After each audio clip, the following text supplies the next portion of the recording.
Hello everyone, my name is Eric Mogaka, and I'm going to discuss why, this is going to be like a Naruto video, but I'm going to discuss two of my favorite Naruto training camps of all time. The first one is going to be the Rasengean training, and then the second one, we'll save that for next time. Oh no, I'll save it for now, but yeah. The reason why I believe the Rasengan arc is a great training camp is because of the amount of steps that it takes to master the Rasengan. You gotta have your chakra control, you gotta learn how to spin it correctly, you gotta also be able to condense it and make it into a more deadly attack. And by the time Naruto is learning it, you can see through trial and error that he's learning how to do it, learning how to spin it. And it's not easy. He has to grind it out. He has to figure out a way to contain it and keep it moving from time to time. Then you also have just the fact that he's able to use it in battle. I think the thing that really makes this training camp so well is the cathartic moment that we get at the end of the arc, where Naruto is launching that Rasengan into Kabuto's stupid face. Kabuto is a character that nobody in the show really likes that much. I understand his plot relevance, I understand his placement in the story, but still, not a lot of people really vibe with him that way. So anyway, the reason I like the Rasengan so much is because when you watch Naruto, and this is a spoiler, but go watch the show before you watch this. But yeah, the reason I like the Rasengan so much is because it's such an advanced jutsu that only 2 people before Naruto was learning it, only 2 people could realistically pull it off. The 4th Hokage and a Sannin. That's it. Nobody else could pull it off. Only the 4th Hokage and the Sannin. And those are like legendary ninjas in this universe. So the fact that Naruto at the age of 12 is able to do it as well is very, very, very impressive and legendary. While he doesn't win against Kabuto, he essentially stalemates him. And that's something that should be taken into account, because at 12 years old, a Genin, who is just the lowest rank among the ninja rank, Naruto was a Genin when he was doing this, being able to pull off a jutsu that's essentially Hokage level is very impressive. So the other training camp I was talking about is Sage Mode. I will say, for Rasengan training and the Sage Mode, these are both 2 training camps that take Naruto from little kid status to not that impressive to legendary amongst his generation. And this next training camp just elevates that to the extremes. So the Sage Mode training. Sage Mode is so OP, bruh, you can't even fathom how amazing it is. Let me just say this. Sage Mode is awesome because, there's so many benefits, but Naruto surpasses at least 5 people that are considered before learning Sage Mode ahead of him. 5 people, and they are all great ninjas, like legendary ninjas. And Naruto surpasses all 5 of them in this one training camp. So let's break it down real quick. Sage Mode. Sage Mode is essentially Naruto learning how to take the natural energy that's from the outside, outdoors, trees, leaves, waterfalls, etc., and putting that into his own chakra stream with ninjutsu, genjutsu, taijutsu. The 3 main jutsus in the Naruto world all get expanded when Sage Mode is achieved. And when Naruto is learning how to get Sage Mode, he first has to learn from a frog, like Pa, that's his name, I believe. So he has to learn from Pa how to get the nature energy, excuse me. So that's that. But it's very difficult. Not a lot of ninjas in the Naruto world can actually use Sage Mode. So it's very difficult, like the Rasengean training.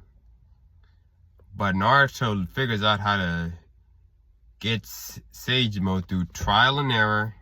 These 2 to 3 things. Trial and error, shadow clones, and enormous amounts of chakra that he possesses.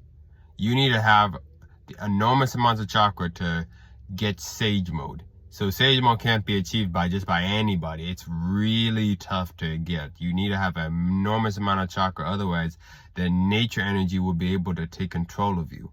And you need to get a perfect nature balance in order to get Sage Mode. So it has to be 50-50. It can't be 40, 60, or 80, you know, you can't be 80, 20. Like, you need to be able to have perfect chakra nature and be able to infuse it all. So when Naruto is able to do that,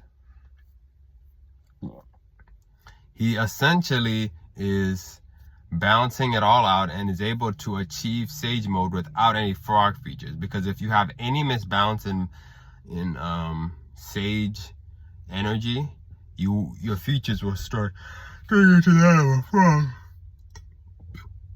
and that's not good. So Naruto gets it, and he learns and masters Sage Mode in a week. To put into context, Naruto's master Jiraiya wasn't completely able to master it. He had semi-perfect Sage Mode. He still needed the frog to get onto him so he can actually achieve Sage Mode and get into it. But that even takes a long time to do that. So Naruto mastering a jutsu that even his sensei wasn't able to get, or his master. That says a lot. And once Sage Mode is achieved, then the next step is learning Frog Kumite, which is pretty much them fighting in Kung Fu, in Sage Mode. And the great thing about that is that you can hit opponents without them even seeing you because of the nature energy that's all around you in Sage Mode.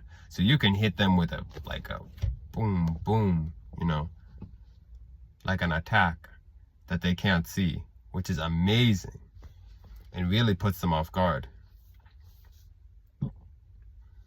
So yeah, now to get back to what I was talking about earlier, why Sage Mode is personally my favorite is not only because Naruto has to learn how to get it, it's because how difficult it is and the results, the payoff, the cathartic payoff that comes from it.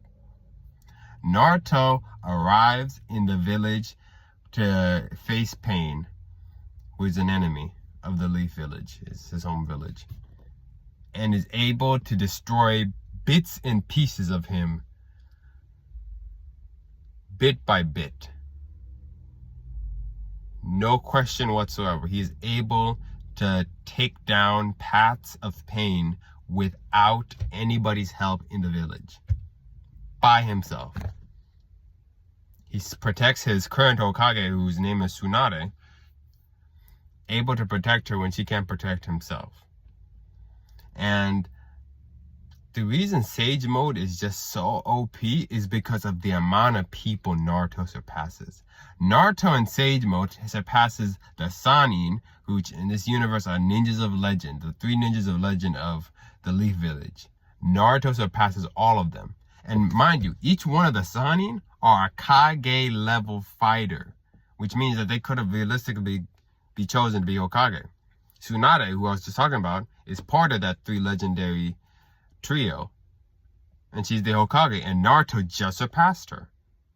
So in Sage Mode, Naruto surpasses the Sannin, and one of the Sannin is Naruto's master as well, Jiraiya, like I was mentioning a bit earlier.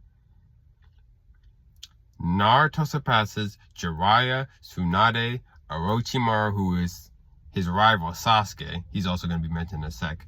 Master. So he surpasses those three. Then he surpasses Kakashi, his sensei, his very first sensei, in Sage Mode. And then he surpasses Sasuke, his not his bitter rival, but his rival in Naruto. He surpasses him. 5 ninjas that before the arc started, Naruto was inferior to or just below. Naruto solidly surpasses all of them in Sage Mode. Nobody in the village can stand a chance against him. And honestly, he could even, compete with the Kage, the 5 Kage, but that's another video for another time.